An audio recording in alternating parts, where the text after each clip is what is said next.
All right, so assisted living facility. So I guess you guys are all probably wondering what we can do here, right?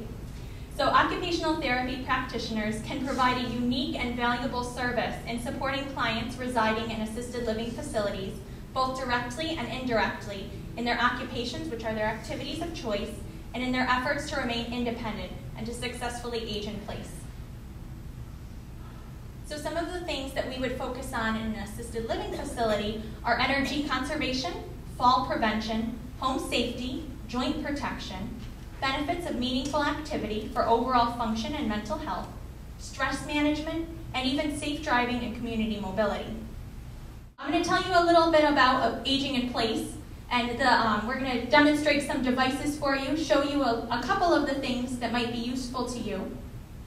So as people age, more than 4 in 5 Americans that are 45 or older say they would like to remain in their homes for as long as possible.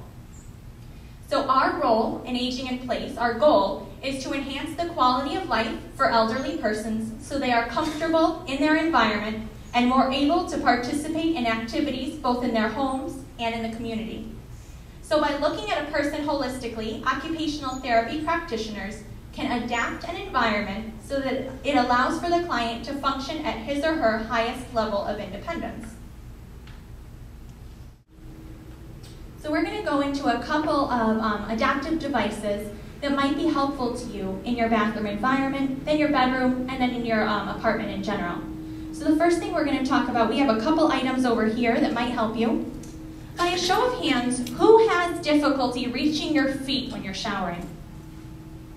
I know there's more than just Dick, come on. All right, a couple of you. All right, there's this thing, it's called Easy Foot. Basically, it has suction cups on the bottom. You suction it to the floor of your bath or shower, and it has bristles on it, and it even has a little heel scrubber for you. But you can insert your foot right into there. I'll show you with my hand so I won't put my foot in. But you put your foot in and you can scrub with your foot. So it requires no bending down to get to your feet in order to clean them. That's almost as good as an RCA. Yeah, exactly. So you literally can just put your foot right in, you just can squirt some soap on it and scrub your feet. It gets between your toes? It does. It has an upper and a lower bristle pad. So I'll pass this around so you guys can feel free to stick your hand in, feel it, understand what it's like. All right, so here's another device that you can use in your bathroom. There's actually a larger picture of it up there if you can see it. The color quality on this isn't too great. But it's a shampoo and soap dispenser. So if you think about it, when you're in the bathroom, you need 2 hands, right? To get to your soap or shampoo, you have to kind of flip the lid of the shampoo and pour it into your hand. Well, this eliminates 1 hand.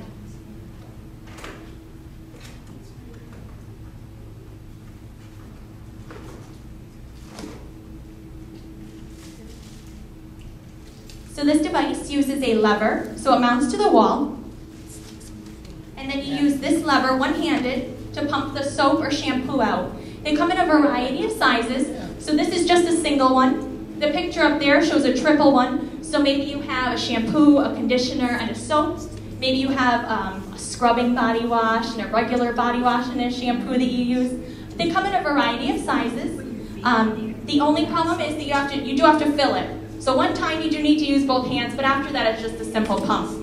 So that's something that can easily be mounted onto your wall in the shower and avoid you using 2 hands in order to pump it. Dick, you had mentioned that there's no light. You have to get out of bed, right, to get your light switch. You guys all heard of the clapper? Yeah. Come on, there'll be tons of commercials for it. I love that. All right, so this clapper actually comes with a remote control, so you don't have to clap it on and clap it off. So something like the little remote control kept on your nightstand or right by your bedside, even something as simple as attaching a piece of Velcro to your headboard, can keep that remote control right there. And when you want to turn on a light in the morning, whether it be a lamp or even in the middle of the night or an overhead light, you can set it up so that it can turn that light on. So this is a really handy device so that when you're getting up in the middle of the night, you're not in the dark. All right, we have a couple more things for you. The next one is the sock aid. Anyone have trouble getting their socks on? Oh, come on, I know a lot of you everybody do. Come does. on. Yeah. I'm not reporting this to anybody, I promise. I use one of those. You do? before. All right, I'll kick off my shoe for this one. How's that? So I would have the sock on here, stretched out. Let me get my shoe off. I'd put my foot in it, and then the sock would be holding my foot in. And then I'd pull it up. So this would come out, and the sock would be on my foot. Now, it might be a little wrinkled, and you might have to fix it, but a lot easier than trying to wrangle your foot into it. All right? That's pretty cool. So this is a pretty cool device. How much are those? These are not expensive. I would say maybe like $20, $30. They're not like crazy, but every morning, and they would help you, you know? And if you can put the sock on it up here, you can get the sock on your foot. So, a handy little device called a socky. Those aren't good for, what are those, you know, the stockings that they have to put on? Are they The good for compression those too? stockings? Yeah, you They can do a are? compression. As long as they can stretch to fit that, and those come in different sizes too. It's not just one size fits all, so they do come in different sizes. There's a few different designs in them too. Some This are is just one of curved, them. that one's more square, and it's easier because once you get the sock on, you just really have to, as long as you can get it down by your foot, just pull up and your sock is on your foot. Anyone know what this is? The only reason I'm here is because I can't put my socks on. Yeah? Well, we got something for you. You can't beat an RCA for that. I'm not serious. Well, here's the thing. With all of these devices, they help you be more independent and let you do the things that you want to do at the times you want to do them. You So can stay home and do that. Right. So think about it. If you need to call an RCA to help you get your socks on, there's a chance they're going to be busy. They're not going to be able to respond to you when you really want your socks on. So maybe you'll be late for breakfast, whatnot. If there's a device that can help you do it yourself, not only does it increase your quality of life because you're able to do it at the time you want to do it, when you want to do it, and by yourself, but it also alleviates staff a little bit. So it's a win-win in both situations. Do you guys know what this is? Sure. Shoehorn, yeah. What's different about this one than a normal shoehorn? It's longer. It's longer. It's called a long-handled shoehorn. So this is, again, if you can't reach down there as easily, you know, a shoehorn is something like that, right? It's shorter. Just stick it in your shoe. This one's a little longer, so you don't have to bend down as much. So those are just some of the devices we brought with us. There's a ton of other things. Even thinking about your bathrooms, in your shower. Do you have a removable head on your shower stall? In your shower? Yes. You do? All right, so do you guys sit down sometimes when you're showering? Probably, right? I do. Okay. Where's your soap? Do you have that high ledge? Right, it's on a high ledge. So they do have things, they're suction cup, kind of great. They're like a wire-looking container that you can suction to the appropriate level for you on your wall. So that would help so that you're not getting up to reach for that soap or shampoo. Mounting something like this at a level that's good for you might be helpful as well.